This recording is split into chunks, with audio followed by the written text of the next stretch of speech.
Welcome to Random Flyer, the podcast that brings you the true stories of New Zealand's airline pioneers. In this episode, we're turning our attention to the de Havilland biplanes that once carried passengers across New Zealand and the very different fates they met when World War II arrived. From the sturdy DH84 Mark II Dragons flown by East Coast Airways to the ambitious but flawed DH86 Express Air Liner flown by Union Airways and the elegant DH.89 Dragon Rapide flown by Cook Strait Airways, each of these aircraft tells a story of innovation, optimism, and the harsh realities of war.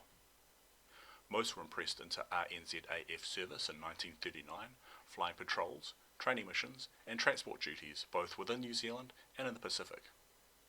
But of the 9 airliners that were sent to war, only one single example survived.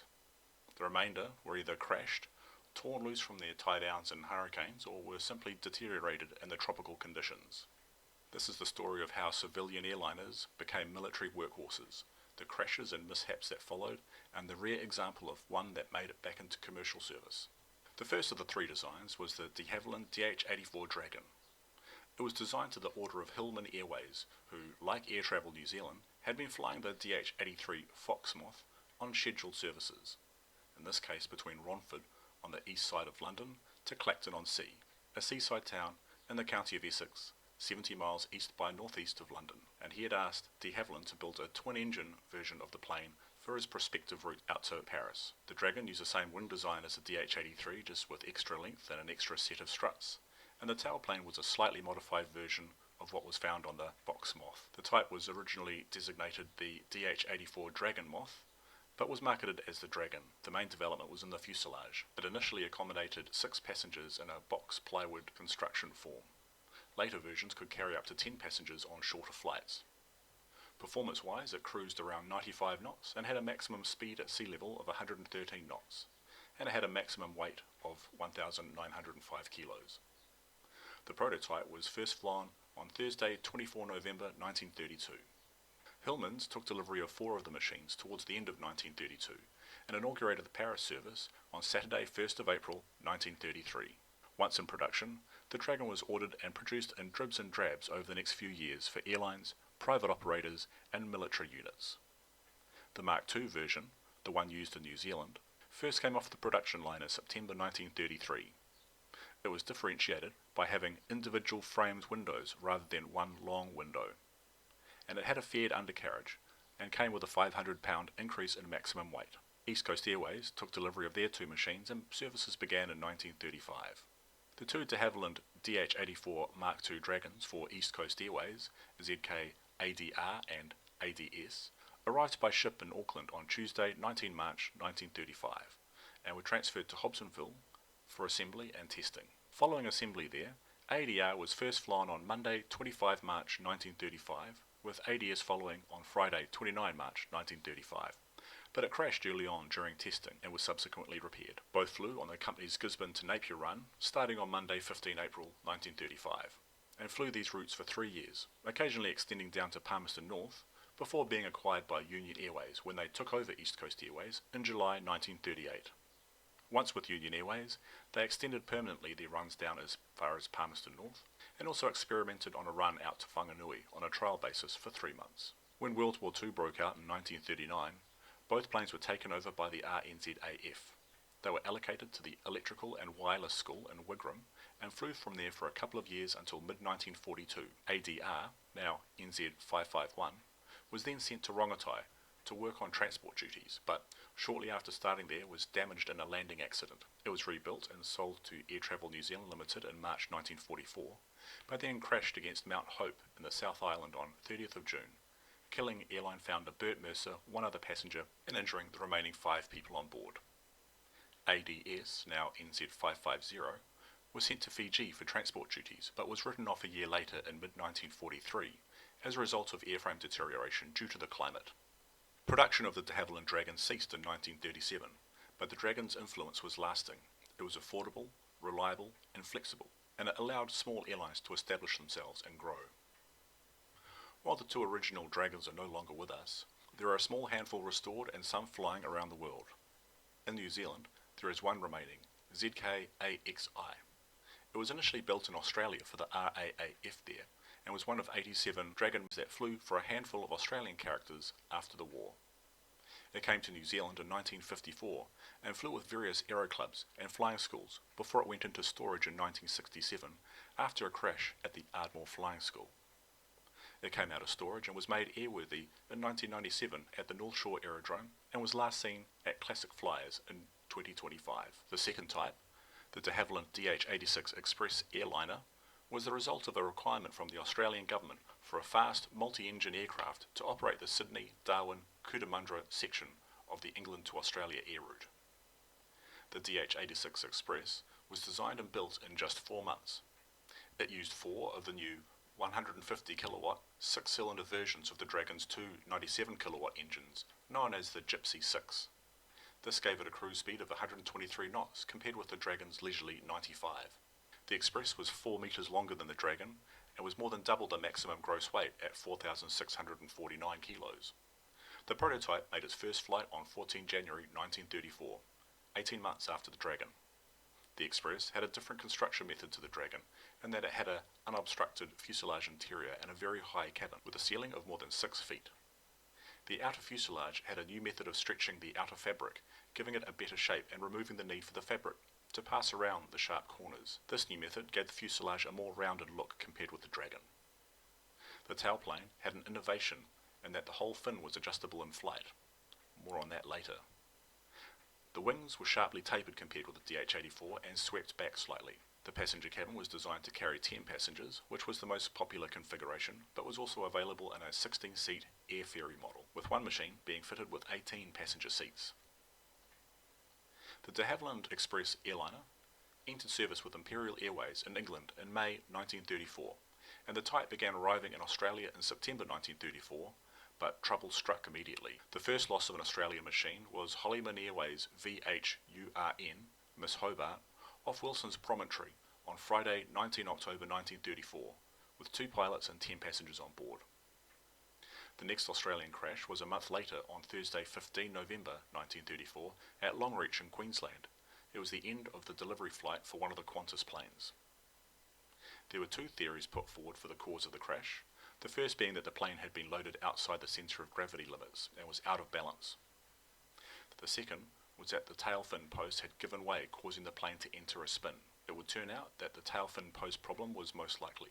On investigation, it was discovered that the mechanism that transferred the control forces from the cockpit to the lateral force used to move the fin had been fitted incorrectly and was of poor design, so that rather than turning the beam that held the vertical tail, it simply pulled it forward. When repeated over time, this caused the beam to fail. Other problems existed with the controls themselves, the ailerons, the rudders and the elevators. There was considerable delay in the movement of control surfaces after the wheel had been deflected. So, for instance, in flight, the control column had to be moved 4 inches before any movement in the elevator was detected. Following more crashes, the Air Ministry in England conducted a series of tests on a plane, but they were abandoned when it was discovered that the planes were nearly uncontrollable in turbulence. To counter the problems, de Havilland fitted end plates to the horizontal stabilizer, known as Zulu shields, which improved the handling characteristics dramatically. The control rigging was also redesigned to remove the chance of slack. The 3 New Zealand machines came out to the country towards the end of 1935, before the Zulu shields were made available. However, markedly, they were operated here for many years, flying more than 1 million miles without any trouble. 3 express airliners were operated in New Zealand for Union Airways: ZKAEF, named Kotuku, AEG, named Kororo, and AEH, named Koromiko. The first 2, AEF and AEG, arrived in Lyttelton aboard the Waipawa on 20 November 1935, while the third, AEH, arrived there in December. The 3 machines commenced service with Union Airways on 15 January the following year, where they flew on the company's runs between Palmerston North and Dunedin. When the company started flying Electras a few years later in 1938, the expresses were relegated to secondary services, like the runs between Auckland, Gisborne and Christchurch, feeding into the trunk services run by the Electras. Following the outbreak of war in 1939, the 3 planes were impressed into RNZAF services, going to the Air Gunners and Observers School in Ohakea. AEH, now NZ554, crashed on takeoff from Ohakea in November 1940 in a runway excursion that saw it passing through a fence at the end of the runway, through a line of trees, before coming to rest. In January 1941, AEF, now NZ552, and AEG, now NZ553, went to No. 2 General Reconnaissance Squadron in Nelson, providing protection of Cook Strait shipping and air cover for troop ship convoys entering and leaving Wellington. It was there for about a year before being sent to Fiji for use by the RNZAF Fiji Detached Flight there. Once in Fiji, both planes suffered damage. 553 left the runway in a crosswind takeoff crash on 19 December 1942, and a year later, 552 ran into a ditch while being taxied by ground staff in strong winds at Nassau on 7 December 1943. In spirit, Union operated 3 express airliners. However, a 4th flew briefly for the airline after the war. Both of the crashed RNZAF planes were returned to New Zealand, where the parts were used to rebuild a new Express, ZK-AHW, also named Koromiko, which went on loan to Union Airways in February 1945. The plane was used to recommence the twice-weekly service between Auckland-Gisborne and Gisborne and Palmerston North on Tuesday 10 April 1945 until Tuesday 3 September 1946, when the service was taken over by the company's Lockheed Electra 10As. Today, there are no examples of the de Havilland DH86 Express Air Liner in existence, with the unrecognisable remains of one of the crashed Qantas planes on display at the Qantas Founders Museum in Longreach, being all that remains of the 62 of the type that were built. The final of the 3 was the de Havilland DH.89 Dragon Rapide. Technique and technology was advancing rapidly in the 1930s, and it was decided to apply some of the learnings from the Express into an updated version of the smaller Dragon, with a similar type of fuselage construction, tapered mainplanes, and the bigger Gypsy 6 engines, and the type was initially to be called the Dragon 6 on the basis of the new engines. It was by far the most successful of the 3 planes, with 730 being built, including the military variant, the de Havilland Dominie. Its first flight was made on Tuesday 17 April 1934, just a few months after the Express airliner, and made its public debut on Friday 13 July, when Hubert Board flew it in the King's Cup air race and averaged 137 knots before retiring from damage caused by hail. The first operator was Hillman Airways, who were also the first operators of the original Dragon. The Dragon Rapide was the same length, but had a 1 foot greater wingspan than the Dragon. It cruised at 115 knots, as opposed to the Dragon's 95, and had a considerably greater maximum gross weight of 2,495 kilos, compared with the Dragon's 1,905. This was available mainly on account of the Rapide's more powerful 150 kilowatt 6-cylinder engines, compared with the Dragon's 97 kilowatt engines, but also the efficient tapered wings probably helped. The New Zealand Rapides all came to the country for Cook Strait Airways and arrived more or less in a staggered fashion. ZK-AED, Venus, arrived in Auckland on the Huntington on 9 December 1935, following a couple of days later by ZK-AEE, Jupiter, which arrived in Auckland on the Tamaroa on 11 December 1935. The planes were assembled in Hobsonville by the Air Survey and Transport Company. ZK-AEC, Mercury, was the next to arrive in Auckland in October 1936 and was also assembled in Hobsonville. ZK-AEW, Mars, arrived in Nelson on the Durham in February 1937 and was assembled in the airline's hangar in Stoke. It was test flown on Thursday 18 February and entered service shortly after. ZK-AGT Neptune arrived in Nelson after being transshipped from the Rangitata in Wellington, arriving on Wednesday 16 November 1938, also entering service shortly after. The first planes were initially tasked with the busy Wellington-Nelson-Blenheim-Wellington circuit, but more were brought on as the network expanded south to meet the West Coast service of Air Travel New Zealand. All 4 of the planes were impressed into RNZAF service, with all but one, AGT, which became NZ558, operated by the Air Gunners and Observer School in Ohakea, before being shipped to Fiji in October 1940 to serve with the RNZAF detached flight at Nandi. AED and AEE, NZ556 and NZ559, were the first to go, being pulled from their pickets and wrecked during a hurricane at Lautoka on February 20, 1941. AEW and AEC, NZ557 and NZ555, were scrapped in Fiji in July 1943 and September 1945 respectively, due to airframe deterioration caused by the tropical conditions. Meanwhile, AGT remained in New Zealand on impressment to be operated by the No. 42 Transport Squadron as a communications and training aircraft. It was returned to civil airline work in 1944 and operated by Air Travel New Zealand Limited until the company was taken over by NAC 1 November 1947. It flew for them until it was sold to West Coast Airways in 1957 and flew for another 15 years for various small operators until it was retired in 1973, presented to MOTAP, where it's currently on display in New Zealand National Airways Corporation colours.